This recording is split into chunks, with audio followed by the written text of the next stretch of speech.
आता आपण प्रॅक्टिससाठी जी उदाहरणं दिलेली आहे ते उदाहरणं बघूया. त्याच्यामधलं पहिलं उदाहरण काय म्हटलंय त्यांनी, from adjoining figure find the value of x y Z.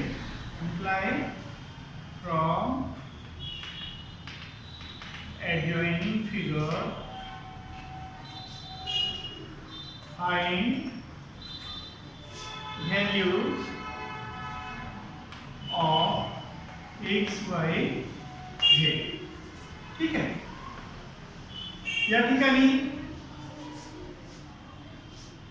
एक लाईन दिली आहे आणि याला इंटरसेक्ट करणारी ही दुसरी लाईन आहे.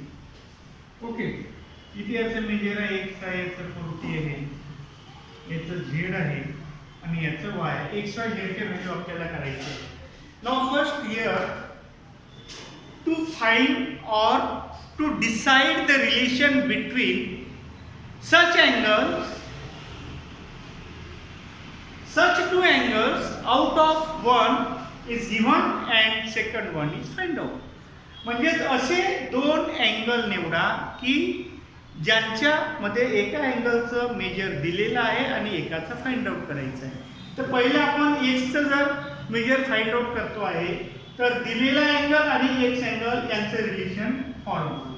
हे दोन अँगल एक्स आणि 40 हे दोन्ही अँगल काय फॉर्म करते, लिनियर पेअर. आणि प्रॉपर्टी ऑफ लिनियर पेअर काय आहे, sum of angle forming a linear pair is 180 degree. म्हणजे या दोघांची सम 180 असते. म्हणजे डायरेक्ट आपण लिहूया x plus 40 degree is equal to 180 degree. याला आपण रिझन लिहू शकतो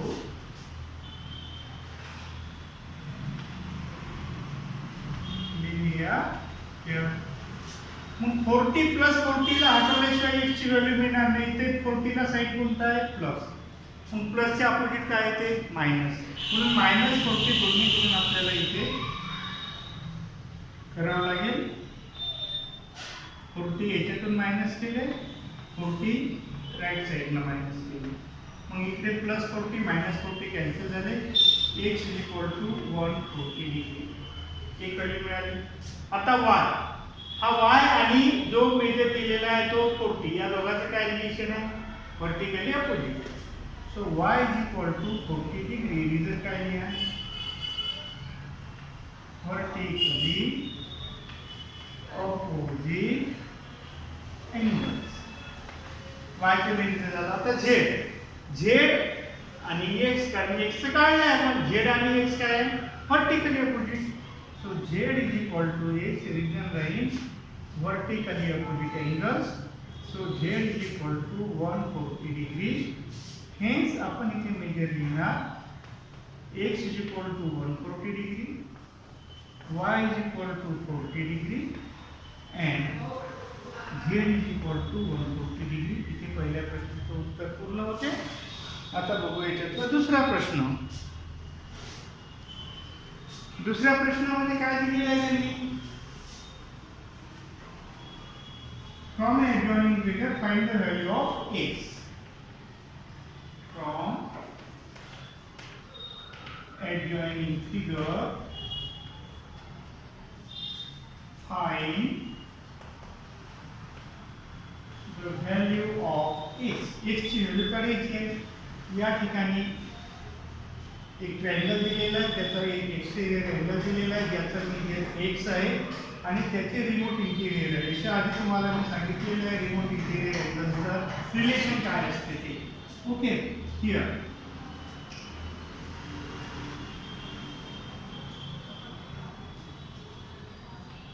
the angles having measures 40 degree and 60 degree are the remote interior angles of an exterior angle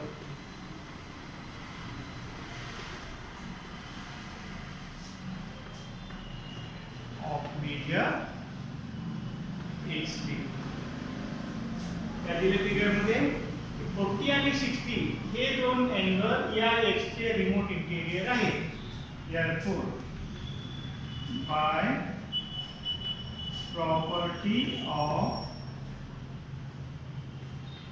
remote interior angles, कोणती प्रॉपर्टी आहे?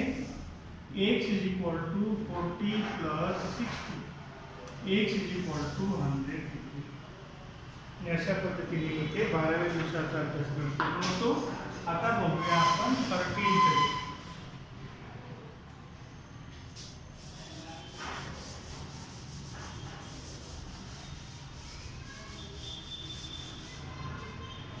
त्यांनी एक उदाहरण दिलेलं आहे. श्यामलने एक केक आणला आणि या केकचे 8 भाग केले. ठीक आहे, हे 2 झाले, हे 4 झाले, हे 6 झाले आणि हे 8 भाग झाले. 1 2 3 4 5 6 7 8 आणि हे 8ही भाग त्यांनी वाटले. आता वाटले तर ते त्या भागांची वाटणी फ्रॅक्शनच्या स्वरूपात कशी दाखवा हे आपल्याला इथे अभ्यासायचं आहे. काय म्हटलंय? Shaman bought a big cake and cut it into 8 equal parts. 2 parts have eaten by Shaman. 2 parts have been eaten by her younger brother. 1 part each was eaten by her mother and father. 1 part each was eaten by her grandpa and grandma. श्यामलने एक cake आणला, त्या केकचे 8 भाग केले. 8 भागापैकी 2 भाग श्यामलने खाल्ले, 2 भाग त्याच्या लहान भावाने खाल्ले, 1 भाग आईने, 1 भाग बाबाने, 1 भाग आजोबाने आणि 1 भाग आजीने. अशा पद्धतीने डिवायडेशन केला. आता जे भाग खाल्ले ते कशापैकी खाल्ले? या 8 भागापैकी खाल्ले. म्हणून प्रत्येक भाग दर्शविते वेळी डिनॉमिनेटरमध्ये किती येईल? 8. मग या ठिकाणी टोटल पार्ट 8. मग 8 पैकी यंगर ब्रदरने 2 खाल्ले म्हणून काय येईल? 2/8. वडिलांनी 1 खाल्ला म्हणून 1/8. ग्रँडपाने 1 खाल्ला म्हणून 1/8. श्यामलने 2 भाग खाल्ले म्हणून 2/8. आईने 1 पार्ट खाल्ला म्हणून 1/8 आणि आजीने 1 पार्ट खाल्ला म्हणून 1/8. अशा पद्धतीने ते डिवायडेशन झालं आहे. Can we cut cake in 0 equal part? Yes or no? 0 equal part मध्ये आपल्याला केकला डिवाइड करता येत नाही, म्हणून आन्सर राहील नो. त्यानंतर या ठिकाणी काही मॅथमॅटिकल प्रोसेसेस दिलेले आहेत. त्यामध्ये हे दिलेलं आहे की एखाद्या नंबरने डिवाइड करणे म्हणजे त्या नंबरच्या मल्टिप्लिकेटिव्ह इन्व्हर्सने मल्टिपल करणे. For example 4/2 is 2. याचा अर्थ काय असतो? 2 इथे डिवाइड आहे, तिकडे नेलं तर मल्टिपल होईल. कारण एक लक्षात घ्यायचं, पॉझिटिव्हच्या अगेन्स्ट निगेटिव्ह, निगेटिव्हच्या अगेन्स्ट पॉझिटिव्ह, मल्टिप्लिकेशनच्या अगेन्स्ट डिव्हिजन अँड डिव्हिजनच्या अगेन्स्ट मल्टिप्लिकेशन. हे जे अपोजिट फॉर्मेशन आहे, हे अपोजिट फॉर्मेशन तुम्हाला माहीत असायला पाहिजे. सो त्यासाठी जर समजा इकडे डिव्हिजन असेल तर दुसऱ्या बाजूला त्याचा अपोजिट असते मल्टिप्लिकेशन. मग इथे 2 ने डिवाइड केलं तर हा 2 तिकडे नेला तर काय होईल? मल्टिपल होईल. फॉर्मेशन होईल 2 × 2 इक्वल. ठीक आहे. दुसरं दिलं त्यांनी 4/1 is 4. याला तसंच लिहा. काय होईल? 4 is 4 × 1. तिसरं फॉर्मेशन दिलेलं आहे त्यांनी 4/0 is 0. No, it is not possible. 4 is equal to 0 into 0. So 4 is equal to 0. शक्य आहे का? नाही. This is not possible. म्हणून कोणत्याही नंबरला 0 ने जर डिवाइड केलं असेल तर त्याची व्हॅल्यू 0 येणार नाही, कारण ते डिव्हिजन पॉसिबल राहणार नाही, हे त्यावरून सिद्ध होते. त्यानंतर काही पॉईंट दिलेले आहेत. Any number can not be divide by 0. कुठल्याही नंबरला आपण 0 ने डिवाइड करू शकत नाही. In case of k we write all number in p/q form, but we can't write q equal to 0. कुठलाही नंबर तुम्ही पी अपॉन क्यू या फॉर्म मध्ये लिहू शकतो. पी अपॉन क्यू चा अर्थ न्यूमरेटर अपॉन डिनॉमिनेटरच्या फॉर्म मध्ये. पण तो डिनॉमिनेटरच्या फॉर्म मध्ये लिहित असताना क्यू ची व्हॅल्यू 0 असायला नको. The value of q is never be 0.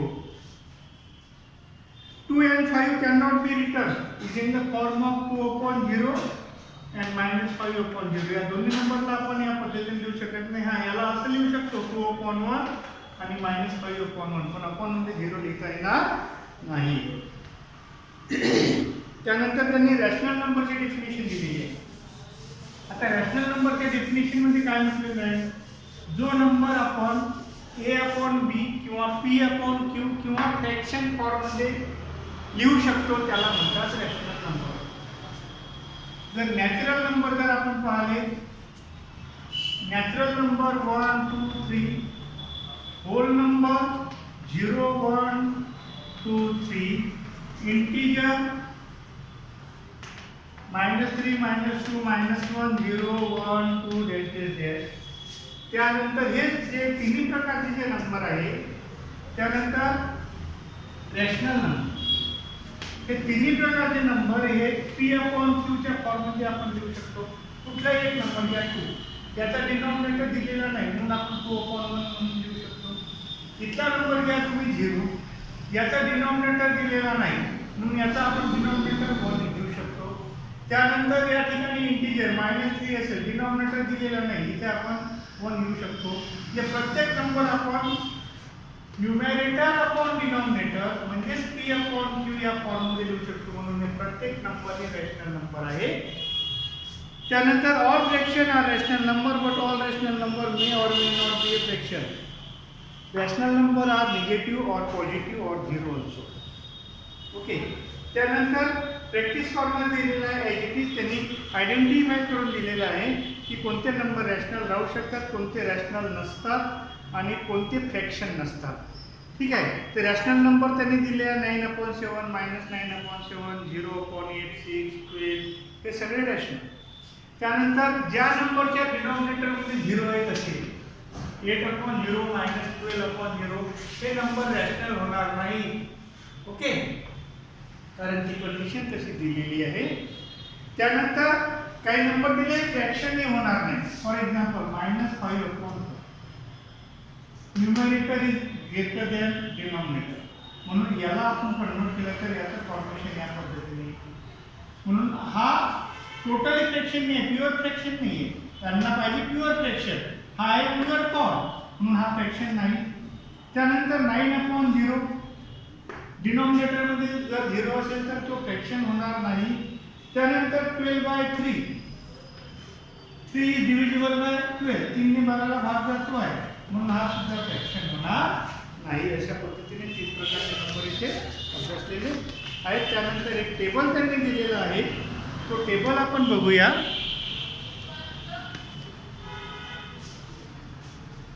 काय दिलेलं आहे टेबलमध्ये? काही नंबर दिलेले आहेत, त्यापैकी कोणते नंबर रॅशनल आहे, कोणते रॅशनल नाही, कोणते फ्रॅक्शन आहे किंवा कोणते फ्रॅक्शन नाही हे आपल्याला ओळखायचे आहे. तर इथे आहे नंबर, त्यानंतर रॅशनल, त्यानंतर नॉट रॅशनल, त्यानंतर आहे फ्रॅक्शन, त्यानंतर आहे नॉट फ्रॅक्शन. एक नंबर त्यांनी इथे घेतला पहिला 12. तर हा जो 12 नंबर आहे, हा 12 नंबर रॅशनल आहे, बाकी कुठल्याच गटात मोडणार नाही. त्यानंतरचा दुसरा नंबर त्यांनी घेतला आहे -7/9, न्यूमरेटर लहान आहे म्हणून हा रॅशनली आहे आणि फ्रॅक्शनली आहे. त्यानंतर 17/0, हा रॅशनल नाही, नॉट रॅशनल. या पद्धतीने इथे क्रॉस नाही केला तरी चालेल. आणि हा फ्रॅक्शनही नाही, नॉट फ्रॅक्शन, नॉट रॅशनल. त्यानंतर 8/9, हा रॅशनल आहे आणि हा फ्रॅक्शन पण आहे. तर अशा पद्धतीने हा टेबल इथे पूर्ण होतो आहे. त्यानंतर बघूया आपण डे 14.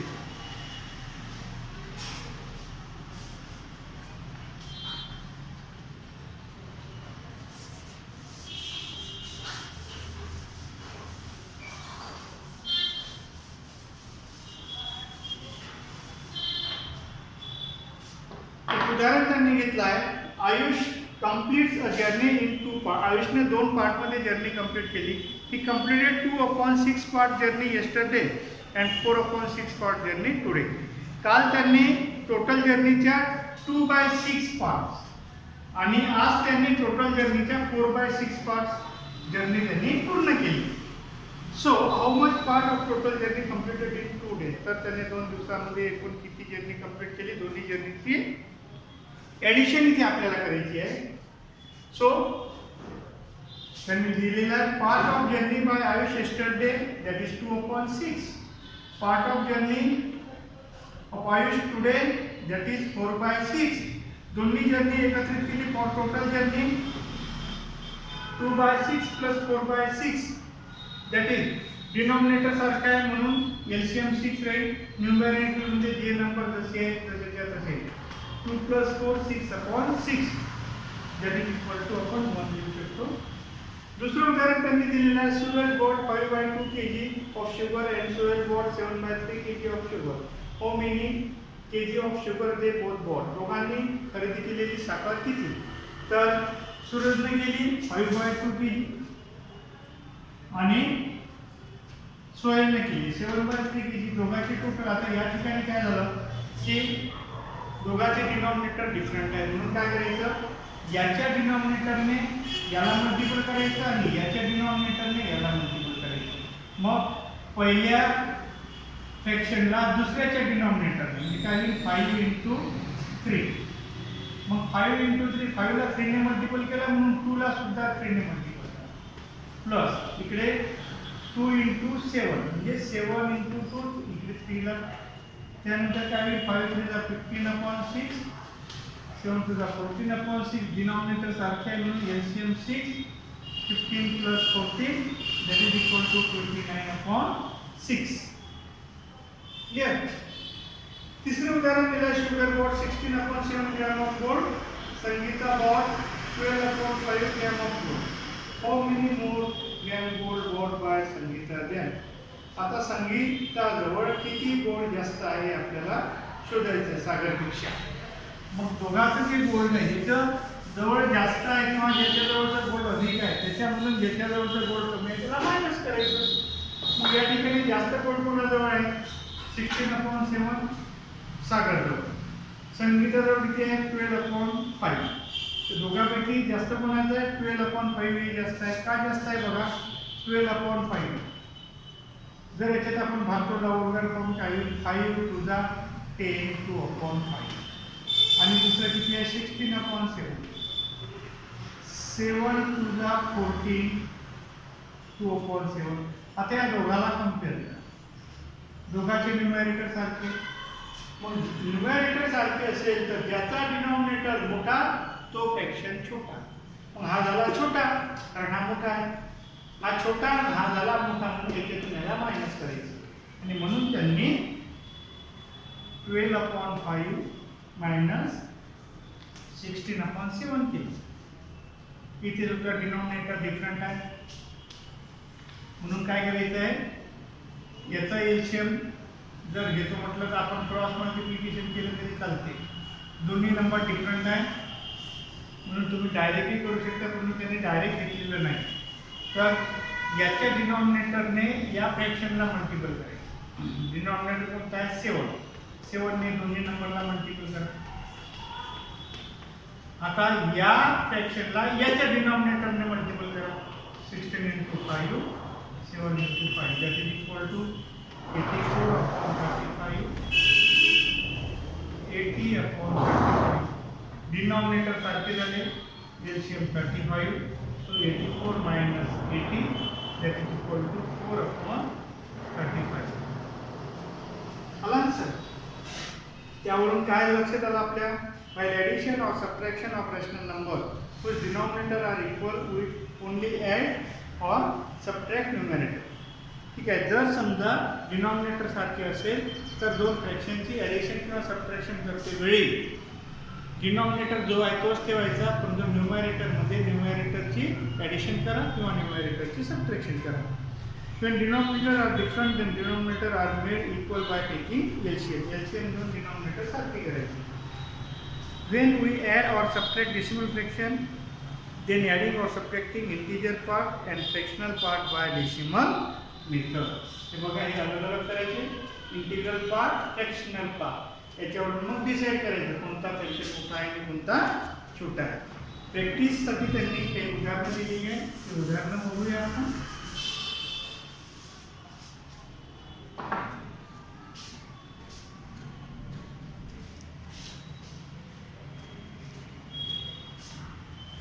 पहिलं उदाहरण आहे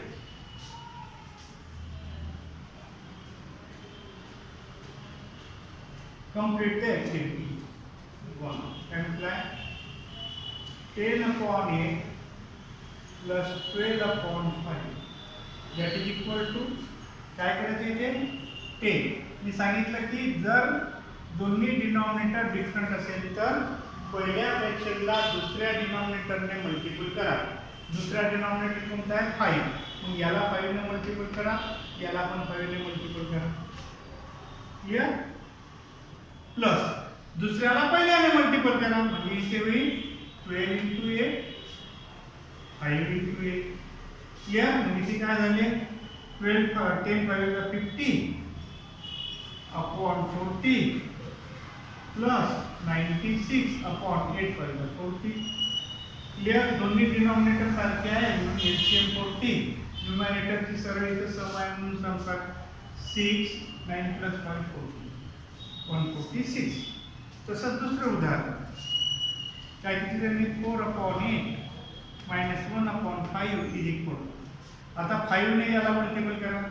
4 into 5 upon 8 into 5 minus 8 ने याला 1 into 8 upon 5 into 8 that is equal to 20 upon 40 minus 8 upon 40 that is equal to 40. 20 minus 8 that is 12. Now solve this. हे उदाहरण आपल्याला सॉल्व करायला दिलेले आहे, ते आपण सॉल्व करूया.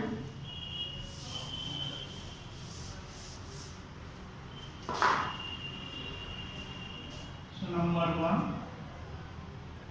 minus 3/2 plus 3/2 equal to दोन्हीचे डिनॉमिनेटर सारखे आहे म्हणून एलसीएम सरळ 2 घ्यायचा.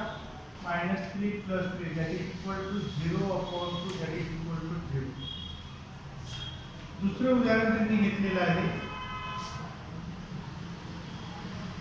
-3/4 plus 4/5 is equal to denominator different आहे म्हणून पहिल्या फ्रॅक्शनला दुसऱ्या डिनॉमिनेटरने मल्टिपल करा.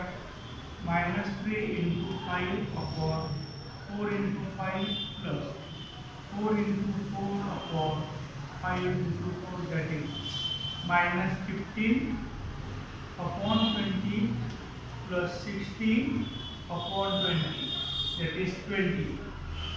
-15 plus 16 that is 1. त्यानंतर थर्ड एक्झाम्पल आहे 13 upon 2 minus 3 upon 2. डिनॉमिनेटर सारखे आहे म्हणून एलसीएम 2. न्यूमरेटर जसे नंबर 13 minus 3 that is 10/2. त्यानंतर इथे चौथ्या नंबरचे उदाहरण आहे 17 upon 3 minus 5 upon 2. Denominator different आहे म्हणून 17 into 2 upon 3 into 2 minus 5 into 3 upon 2 into 3 that is equal to 34 upon 6 minus 15 upon 6 that is equal to 6. 34 from 15 काढा that is 9 1. अशा पद्धतीने डे 14 पूर्ण होते आहे. त्यानंतर आहे taste.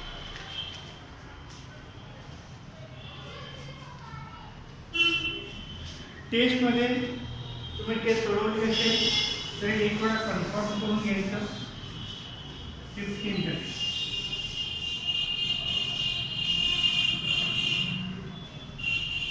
First question.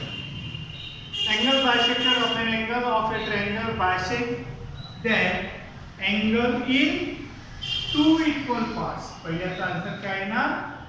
2 equal parts. त्यानंतर दुसऱ्याचा आन्सर काय म्हटलं? -125 divided by -5 that is equal to -125 upon -5 minus cancel 5 1 जा 5 20 पर्यंत. so answer is 25. SCF of 60 and 36 is third. तर SCF of 60 and 36 is ठीक आहे. आता या ठिकाणी आपण 36 घेतले आणि इकडे 60 घेतले. ओके, कॉमन फॅक्टर विचारात घेऊ आपण. दोन्हीमध्ये भाग करणारा कोणता नंबर आहे? 12. 12 3 जा 12 5 जा. दोन्ही 12 नंबर आहे म्हणून एलसीएम किती आहे? 12.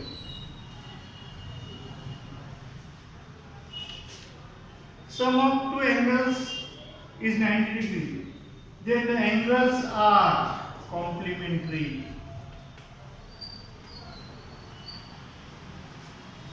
Clear? त्यानंतर काही ॲडिशन्स त्यांनी दिलेली आहे. पाचवं उदाहरण 2 integer 1/7 प्लस 9/11. फुलगर फॉर्म आहे, याला कन्वर्ट करा पहिले किंवा मग 2 ला तुम्ही सेपरेटली घेऊ शकता. ठीक आहे. काय होईल? 7 2 जा 14 14 plus 1 15 15/7 plus 9/11 that is equal to denominator different आहे म्हणून पहिल्या डिनॉमिनेटरला दुसऱ्या फ्रॅक्शनने आणि दुसऱ्या डिनॉमिनेटरने पहिल्याला मल्टिपल करायचं. So 15 into 11 upon 7 into 11 plus 9 into 7 upon 11 into 7 that is equal to 165 upon 77 plus 63 upon 77 that is equal to 77 दोघांची सम करा 228. ठीक आहे. त्यानंतर क्वेश्चन नंबर 2 सॉल्व. यातलं पहिलं उदाहरण सेकंड मध्ये काय म्हटलं त्यांनी? 12/5 minus 3/10 is equal to denominator different आहे परंतु लाईनीचा वर्गात भाग जाते. कितीचा भाग जाते? 5 2 जा 10. ही 2 चा भाग जाते म्हणून 2 ने याला मल्टिपल करायचं. नंतर डिनॉमिनेटर लहान आहे. So 12 into 2 5 into 2 minus 3/10 that is 24/10 minus 3/10. Denominator सांगते जसे कसा 24 मधून 3 गेली 21. त्याच्यानंतर दुसरं उदाहरण आहे -3/4 into 8. ओके. आता 4चा याच्यात भाग जातो त्याच्यामुळे तुम्ही डायरेक्ट भाग करू शकता किंवा मल्टिप्लिकेशन असल्यामुळे न्यूमरेटरचा प्रॉडक्ट होते -3 into 8 डिनॉमिनेटरचा प्रॉडक्ट भाग जाते. 4 1 जा 4 4 2 जा 8 3 2 जा 6. Answer is -6.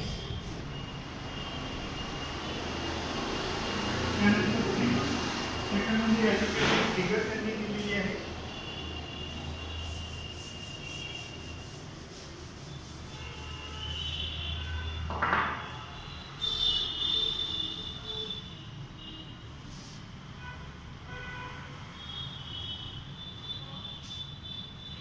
Angle A P B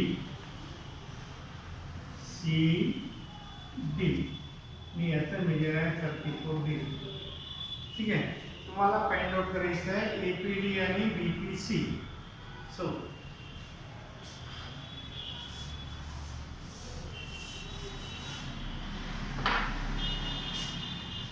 second answer दिलेला आहे. तुम्हाला फाइंड आउट कोणता करायचा आहे? अँगल एपीडी हा एक आणि दुसरा बीपीसी म्हणजे हा दुसरा. या दोन अँगलचं मेजर काढायचं. एकाचं काढलं दुसऱ्याचं आपोआप मिळेल. तर पहिले याचं काढण्यासाठी दिलेला अँगल हा आहे, हा आणि हा पहिला अँगल यांचं रिलेशन आहे लिनियर पेअरचं. पहिले त्याचा विचार करू. Okay, angle APB plus angle APD is 180 degree writing linear pair. APB किती आहे? 34 degree plus angle APD is 180. 34 cancel करा, किती 34 सबट्रॅक्ट करा plus angle APD minus 34 is 180 minus 34 minus plus घ्यायचं. अँगल एपीडी इज 180 मधून 34 मायनस करा 146 degree. ठीक आहे. आता याचं आपल्याला मेजर मिळालं 146. याचा हा अपोजिट आहे, त्याचं डायरेक्ट लिहिता येईल. Also angle BPC is angle APD present writing vertically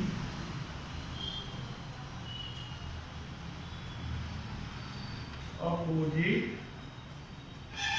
angles. Therefore, angle BPC is 146 degree. Hence, number one, angle APD is 146 degree. And number two, angle BPC is also 146 degree. दुसरा प्रश्न पूर्ण होते. त्यानंतर third question. Third question मध्ये काय करायचं? LCM काढायचं. Third मधला फर्स्ट.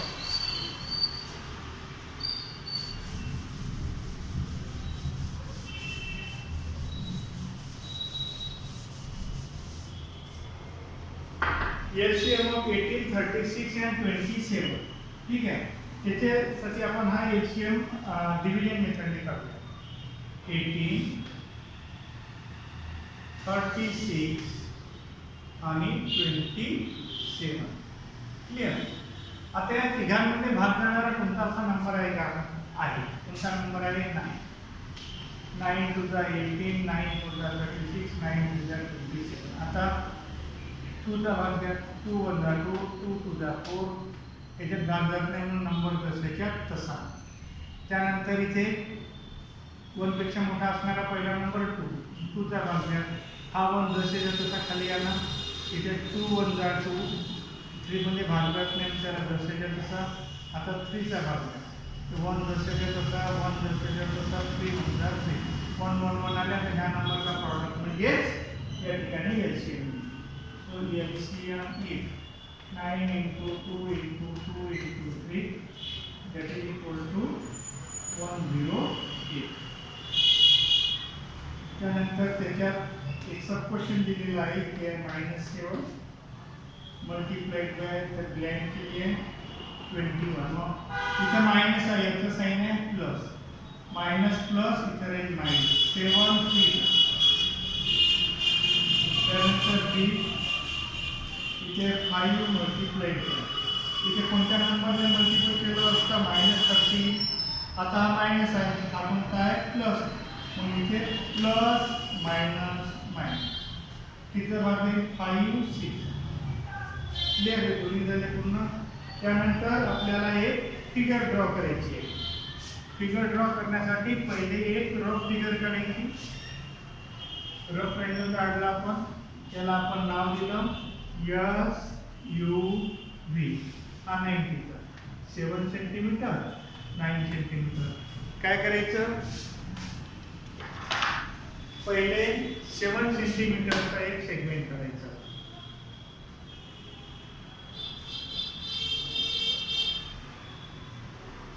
हा काढला 7 सेंटीमीटरचा सेगमेंट. हा पॉइंट U आणि हा पॉइंट B. 7 सेंटीमीटर. आता U जवळ आता 90 डिग्रीचा एंगल काढा.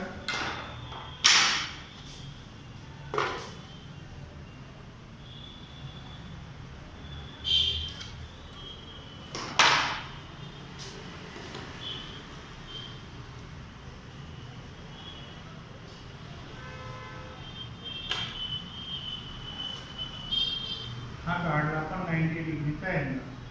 आता काय करायचं, यू वरून 9 सेंटीमीटरचा आर करायचा.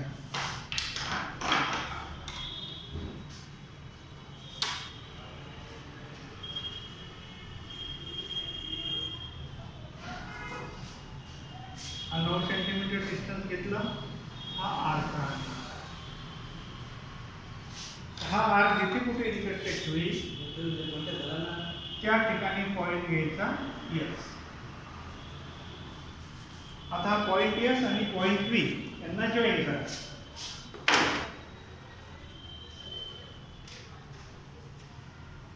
आणि इथे तुमचा हा पेपर पूर्ण झाला. Okay, thank you. पुढच्या वेळेला आपण पुढचे व्हिडिओ घेऊ.